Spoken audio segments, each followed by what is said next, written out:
เราก็รู้ว่าเราตลาดยังมือผมว่ารักได้ดีใส่บอกก่อนซื้อน้องยังนี่แม่น้องลักกี้ไปเลยคนลืมเคยคนลืมเราไปก็ลืมเลยได้ลืมได้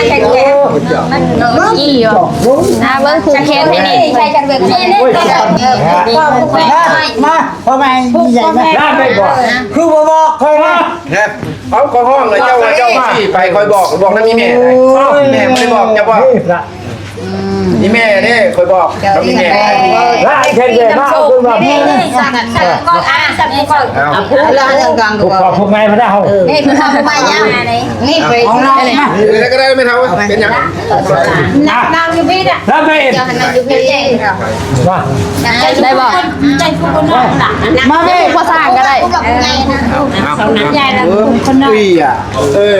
ได้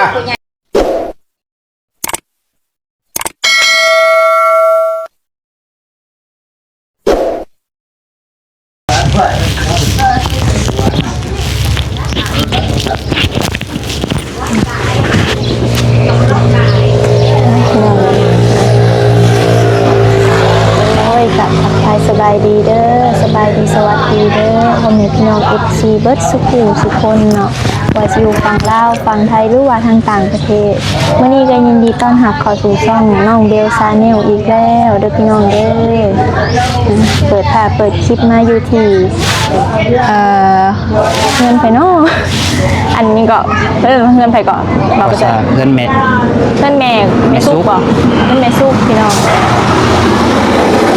เปิดคลิปมาเมื่อนี้ก็คือว่าเป็นเลิกงานยามดีสักพี่น้องเลยก็คือมาห่วมยินดีกับพอสร้างมาซุกเด้อพี่น้องเลยก็อยู่ทางในก็เสียงเซลนี่พี่น้องเลยคนก็ร้ายนี่พี่น้องเลยก็คือผูกแขนหับเอาลูกชายพอสร้างมาซุกเด้อพี่น้องเลยตัวเสียงเซลให้พี่น้องเลยไปเขาไปเบิ่งนำกันกับพี่น้องไปเป็นได้ลูกชายลูกสาวเบิ่งน้ำกันพี่น้องเลยไปพี่น้องไปเสียงเซลอยู่ข้างในเห็นเป็นซุปพี่น้องเลยถูกขอตอบแทนแล้วบ่โอ้คนร้ายเลยพี่น้องโอ้กินข้าวแล้วบ่นี่คุณเขาเลยไปดีเลยนี่ได้จงมาให้เจ้ายังพันมาจงไปได้กี่เลยกินข้าวกันบ่ไม่ได้ข้าวกิน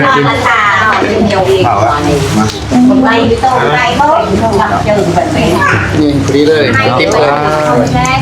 พิเศษว่านี่ภาษาแม่โอ้มากินข้าวก่อนมาต้มไก่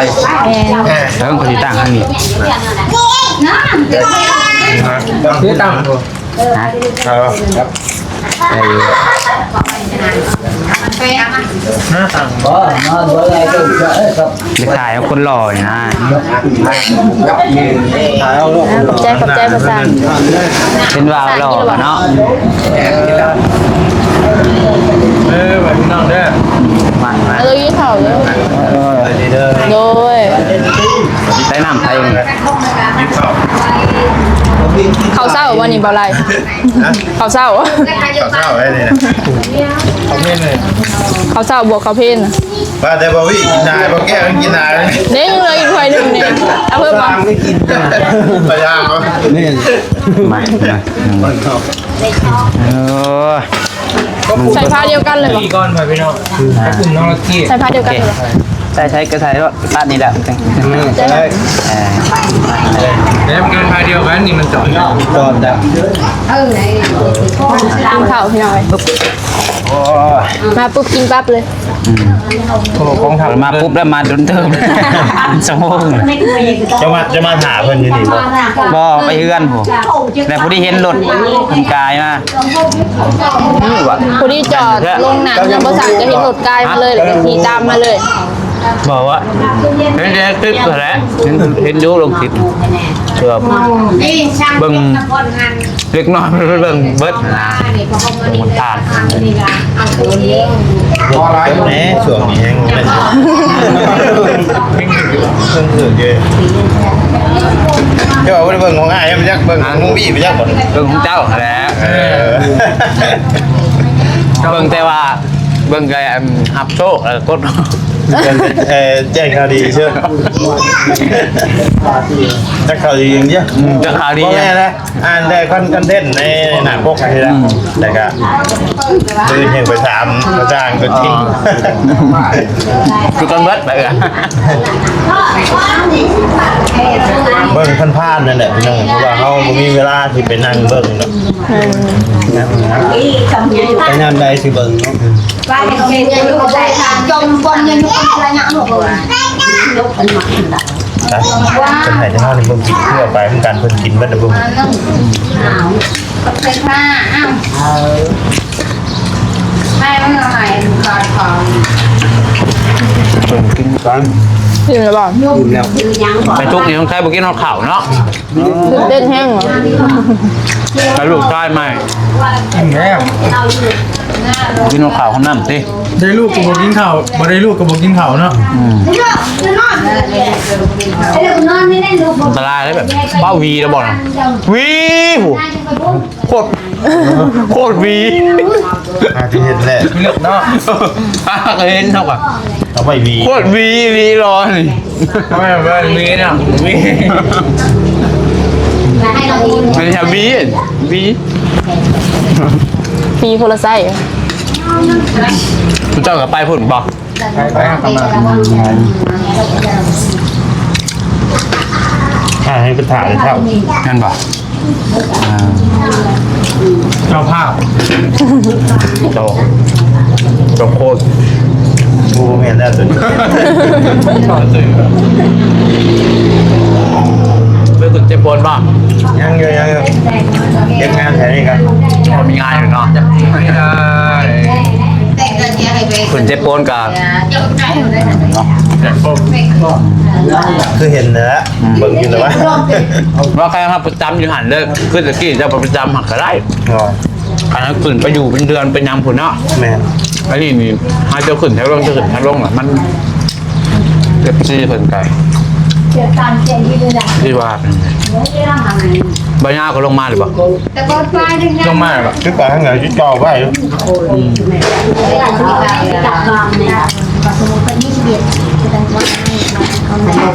ข่าวก่อนเดี๋ยวยังไงเบิ่งน้องอีกคน โดย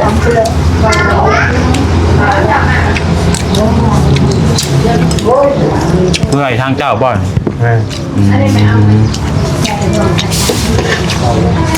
เป็นงาน เป็นจอย เป็นมีลูกเป็นเห็นเลยผูกแขนให้ทั้งทางเรียก คนดูแล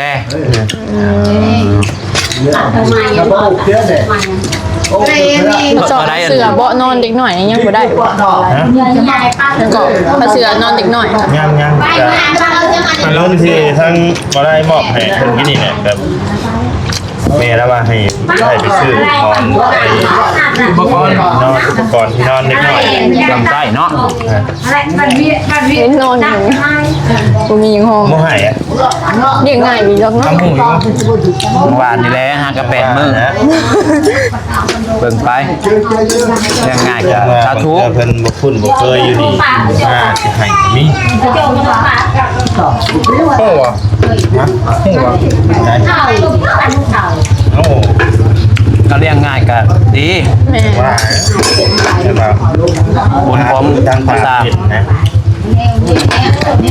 อยู่แล้วเนาะ ว่าคุณบอกคุณครอบเป็นกระเซ็ดแล้ว อะไรนี่ทำอย่างนี้เยอะ อะไรก็ไปผูกแขนนะเนาะ 20,000 เอา น้ำเลย ยินดีด้วยเนาะใจร้าน ยังหนังไม่เอา ทำไมเพิ่นเบิ่งเนี่ย โคตรวีด้วยแหละเนี่ยมันไม่ได้เป็นวีธรรมดาโคตรวีวีก็นะผมจะมันยามหยุ่งวีบ้างวีได้ฮอตหาหัวบุญแบบเรียนกันมันก็ขัดได้มันจะบ่เสียแบบนี้ แล้วก็ได้ยุ่น แม่น โคตรแวนแล้วกันเนาะ นุ่งแล้วจ้ะที่เขาแค่ที่เอาจากนี้ แซ่บเว้ยเขาหมักนี่ชอบกันเมื่อแม่เห็นดิกินง่ายเดียว ข้าวแล้วนี่ อิ่มไว้บ่มึง มาสั่งนอกมาเลย มาเลย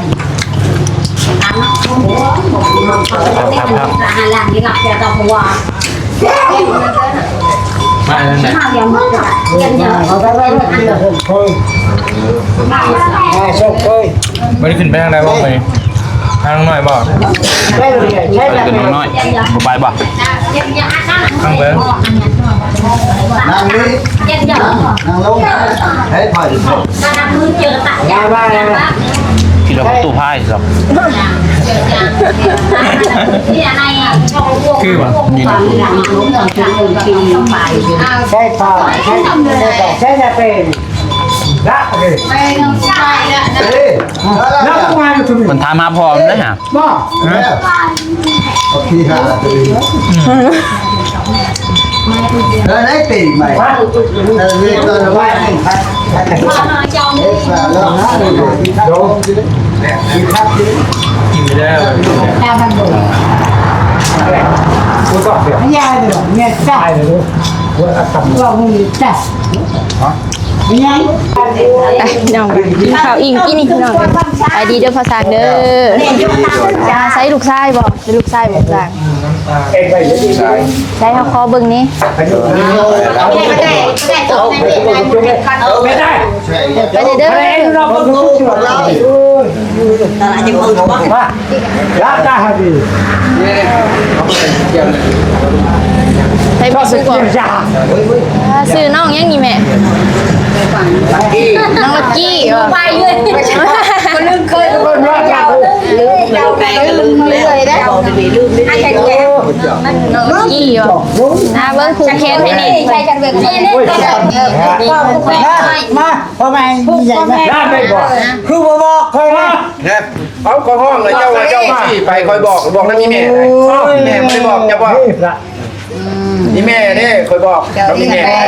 ได้แค่เดียวมาคือแบบนี้พวกไงมาได้เหรอนี่คือทำไปยังนี่ไปแล้วก็ได้ไม่เท่าเป็นยัง นางอยู่พี่น่ะแล้วไปเอ็ดว่า ได้บ่มาแม่พ่อสร้างก็ได้ ปีอ่ะมาให้ตัวนี้ดีกว่าเขาเอาให้โชคให้มันใหญ่ไปแล้วให้เลือกพ่อเลือกแม่ เนี่ยแล้ว พ่อแม่กันอยู่ลูกก็ไปเห็นงานก็ให้พ่อแม่ใช้เงินนั่นเรียกพ่อเรียกแม่เด้อ จะหาเงินหาเข้ามาให้พ่อแล้วบ่ะ ก็ว่าหักแพงกันแล้วชมว่าลูกเก่าบ่ได้อยู่กรรมแล้วอ้าว อยู่แล้วดีแล้วโดยดีแล้ว โอ้ไว้ยังน่ะ มันมีท่านมัดแต่โคเงินก็ชาชาพันไปมีหาพ่อเด้โดย โอ้ค่อยบ่ค่อยบ่ดีใจแบบนี้นี่ค่อยโค บ่ได้ให้แม่ได้แม่แล้วไอ้พ่อไปพูดไปเรียกงั้นบอกก็ถามเจ้าเด้เจ้าว่าชี้ลุงพูด แล้วตัวไผ ยาแล้ว มาเกี่ยวมาอะไรมาเกี่ยวเช่าเช่นเลยโอ้โอ้เด้อเงินต้มโอ้เยือดนั่นธรรมดาเลยเยือดนี่เลยไอ้บางลูกบางเต้าแล้วเว้ยทำลูกคิงเลยเขาจะมีบุญคนหาว แน่น เพราะว่าเขาทานไปแล้วต้องมีบุญ แน่น เขาก็ต้องเอาเงินเอาคำลูกค่อยใช้เงินเวียดเพราะก็ใช้เงินเวียดตู้เย็นโอ้ยอยู่ดีแล้วก็จะแพงดูให้อยู่มันคนจะแพง เรียนลูกเรียนหลานให้ใหญ่เพื่อชุมลูกนี่คือ มันมันขึ้นแล้วมันจะแบ่ง นั่นจะเอาดื้อ มันแช่ปานขึ้นหลังเนี่ย อย่าไปเลยรถบัสคาร์บอนเล่นใหม่เลย มันจะได้โอ้ยเท่ากัน ไม่แต่รู้เถอะ ก็ได้เลย แรกคือโก้เลย ได้ดีกว่า นั่น โอ้เดี๋ยว คนหน่อยก็ได้เบิ่ง ลักกี้ก็ได้ เอามาเขา นี่เบิ่งผูก ลัก ขา กี้ เด้อ เอ้ยผูกบักลักกี้แล้ว เพิ่นดีกดขาเด้อเอาอีหมูใหญ่สูงให้ลูกเอ้ย ใหญ่เพื่อนชุมลูกเพื่อนพ่อ เยอะเนี่ย ใหญ่ มัน มาก ว่าจะได้ หมูเด้อพรมีภาษาอีมีให้ไว้เด้อทำหูเอ้ยเลี้ยงง่ายใหญ่ไว้เด้อทำลักกี้กี้ ฮะอาชีพผมจะ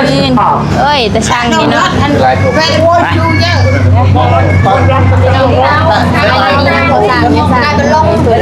แขนได้ลูกน้อยใช่ลูกสี่เท่าแล้ว เพราะเมื่อบางอย่างเขาชกได้หรอวะ โอ้ยพวกไอ้ดู จะยังเล่นเลยเจ้าเป็นสื่อเลย ก็ทาง อ้าวว่าที่แล้ว ทะเลเบี้ยอะไรมากินเนี่ยเฮ้ยมันจะไปไปอันนี้มันอ่ะพวกไอ้พวกเราเลยเกี่ยวใช่ไม่ใช่ความเป็นผมใช่ไปไป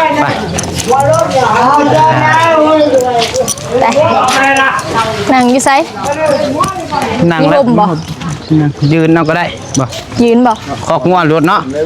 ฮะ เฮ้ยอะไร เรียกง่ามเหมือนคอกงัวกันเนาะ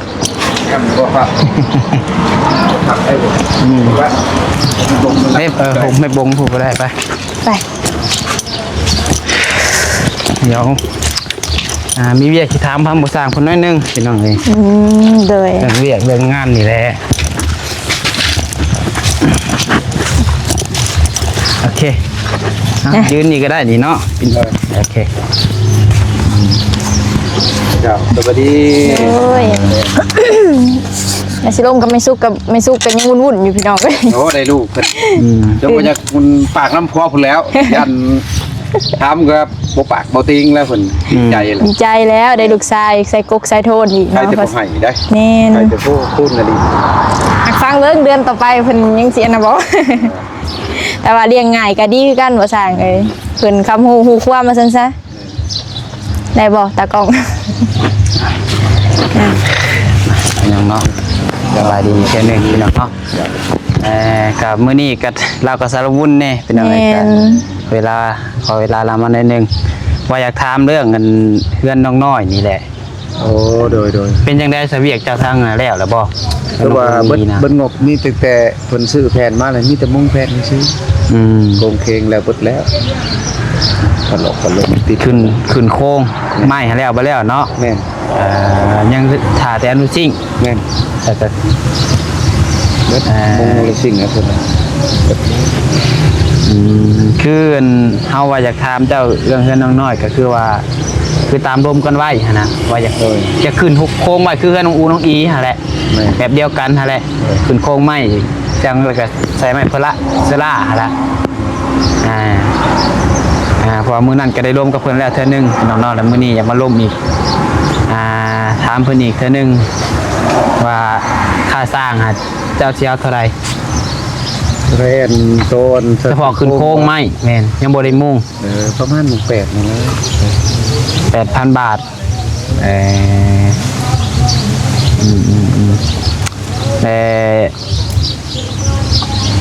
สมมติว่าเฮาสิให้เจ้าไปเฮ็ดนี่มือได้เจ้าวาง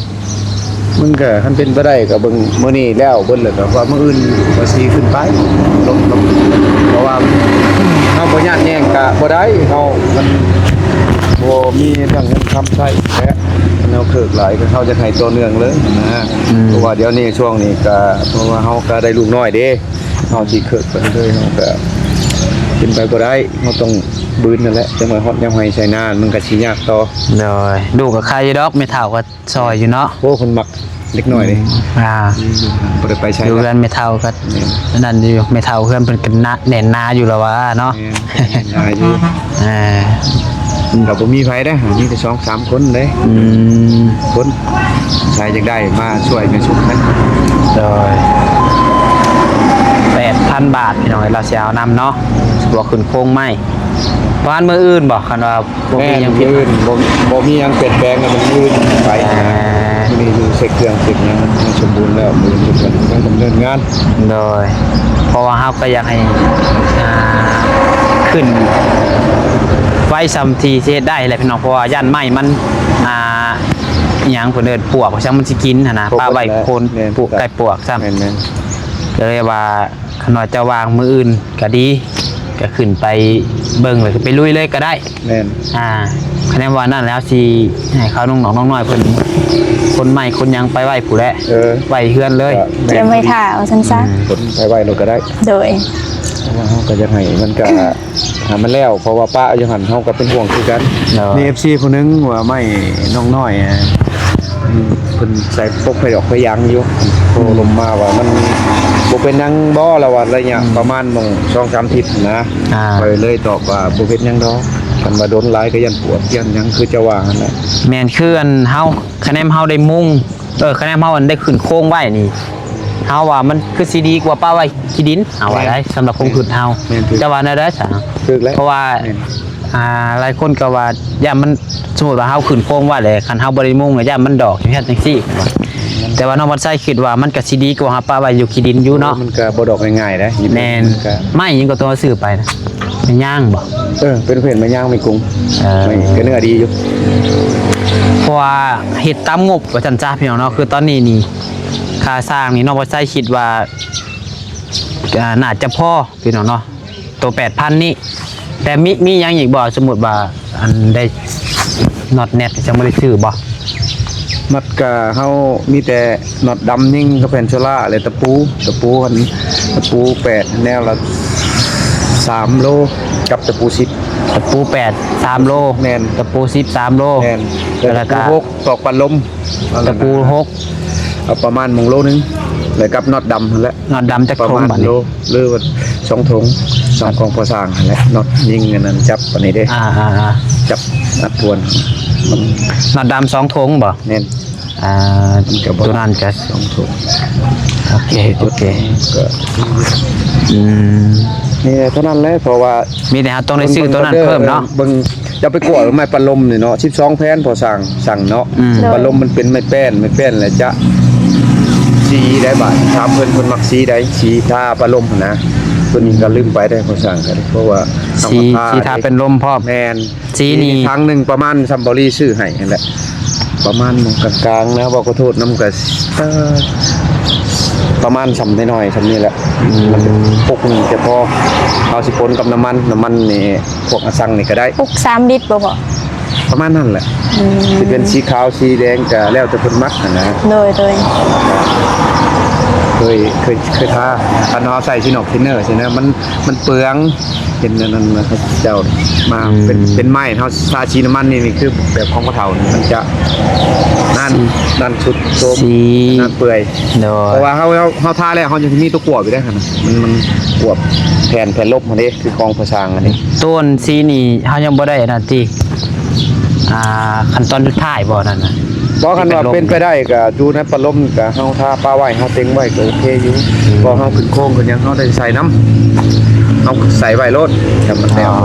จงไว้ได้สองข้างถ้ามุ่งไหลมาเฮากับปะวางไว้ เพราะว่าสีทาเป็นลมเฮาบ่เคยซื้อจักเทื่อนะพี่น้องมีแต่ไปบอกเพิ่นว่าเพิ่น สี บอก ทา เพิ่น ปั่นลมบ่ แม่นเอาสีทาไหม สีทาไม้ แม่นจะเอาแบบสีขาวหรือว่าสีฟ้าสีแดงก็แล้วแต่เพิ่นสิจัดมาให้สีน้ำมันเด้อเพิ่นจะว่าปนกับน้ำมัน พอฮู้อยู่ แปลงก็สีใหญ่ๆจักหน่อยเด้ โดย แปลงทานำโอ้ขึ้นออกแล้ว แบบทาเฮือนน้องสายฟ้าอัน แม่ นั้นน่ะ น โอเค แม่น โอเคนั่นเนาะสีอีกครั้งหนึง แม่น สีทาเป็นลมพังหนึ่งตะปู8 3 โลตะปู10 3 โลตะปู6 โลหนึ่งแล้วก็น็อตดำ2 ธง เพราะว่าจักไม่แผ่นโซราเด้ โดย เอาโอเคสามีแต่ว่าคันดำมืออื่นเนาะคันบ่มีหยังผิดพลาด แม่น ให้เจ้าขึ้นไปเริ่มเลยจะได้เด้อ แม่น อ่า เอาก็เริ่มอยู่เพราะว่าบ่อยากให้ทางค่าล้านเดียว โดยคือเฮาก็จะให้มันแล้วเฮาแล้วเอาซั่นซะอย่าปลาใบดนก็ยันไหม้มันสิปวกกินอย่างนี้เนาะ แห่งปะไว้ มีแต่เฮาก็สิขึ้นไปหาทางน้องน้อยเพิ่นก็มื้อนี้สิขึ้นไปบอกเพิ่นหั่นแหละก็เตรียมนั่นนี่ทุกทางก็คือไปคือสิเที่ยวเนาะบ่ได้นอนดอกบ่ ก็เบิ่งตัวจริงก่อนเพราะว่าย่านน้ำมูกน้ำมันอันนี้ก็เบิ่งยัดสิเหลือซำใดงานบาลีนี่ก็เพื่อสิจ่ายลูกน้องอีกครับเพิ่นมื้อนี้ก็เอา2ล้านมาเอาลูกแดง โอ้ ตัวจริงไปก่อน โอ้เงินนั่นที่ว่าบ่แก้วให้เช้านี่เงินค่าเฮ็ด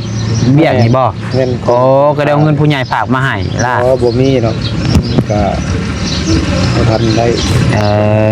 เงินค่าแห้งเฮา แม่น เงินค่าแห้งเฮือนนุ่งอี แม่น โอ้ แต่พอสร้างบ่มีเงินไปเอาลูกเลยก็เลยว่าเอาเงินมาเพิ่น โอเคไปซะมีแต่ว่าแนวนั้นแหละซะเด้อเดี๋ยวได้จังโทรหากันอีกเทื่อนึงเนาะเดี๋ยวได้เพราะว่าเจ้าได้ไปบ่ได้ไปก็โทรบอกให้เทื่อนึงเด้อคันว่าค่าเวียกค่างานหั่นน่ะนะคันว่าบ่ทันมื้ออื่นก็มื้อฮื้อก็ได้ว่ามื้ออื่นนี่น้องบัดไซก็น่าจะขึ้นเทือนอ้ายพี่น้องเอ้ย ยันติด เทือน งาน ใหม่อ้ายแต่ว่าเจอสิมาได้อยู่น้องบัดไซก็สิมาช่วงเช้าหั่นแหละพี่น้องเอ้ย โดย ช่วงแรงถูกครับว่ามือนี่เซาเบลก็คือสิบ่ได้มาเวียงน้ำอีกพี่น้องเนาะ มื้อนี้ก็มีนัดอีกมื้อนึง โดยเพิ่นไปเวียง นัดกับหมอ ไปสามีแต่วันนั้นแหละภาษาเด้อขอบใจได้หลายๆโดย ได้ๆ ไป เลย ไปเจ้าไปหับแขกก็บัดนี้ แม่น โอเคไปสามีแต่ว่าคลิปนี้ก็มาถามรายละเอียดภาษาเพิ่นอีกทีนึงอย่างเนาะเรื่องเพื่อนน้องเรื่องซานน้องน้อยถ้าน้องปัจจัยก็ตัดสินใจคิดว่า จะ สิขึ้น ขึ้นโค้ โค้ ง ง ไว้ ไม้ไว้ก่อนเดี๋ยวเนาะ โดย ตัวมุ่งนี่เฮาไว้ตำรางถ้าว่ามีงบมาเฮาก็จังซื้ออรุจิงมาให้ละมุ่งพี่น้องเนาะ โดย อันน่ะบ่มีงบมาเลยก็ ฝาก แล้วแต่บุญวาสนาน้องเพิ่นนั่นแหละพี่น้อง โด เนาะ ย ไปมีแต่ว่าจบคลิปซะบัดนี้ซาเบล โดยการมื้อนี้ก็คือทางมายินดีนํเรื่องลูกภาษานํพี่น้องแล้วก็ทั้งมาแจ้งทางภาษานํพี่น้องเอ้ยแล้วก็ว่าสิขึ้นโครงหลังคาเฮือนน้องน้อยเด้อพี่น้องเอ้ยสำหรับคลิปนี้ก็บ่มีหยังหลายเด้อพี่น้องเด้อฝากพ่อแม่ก็พี่น้อง FC บ่สุขุทุกคนเป็นกำลังใจให้ทางสาวเบลและก็บ่าวปัสไซนี่เด้อสำหรับคลิปนี้ลาแล้วสบายดี สบายดีพี่น้อง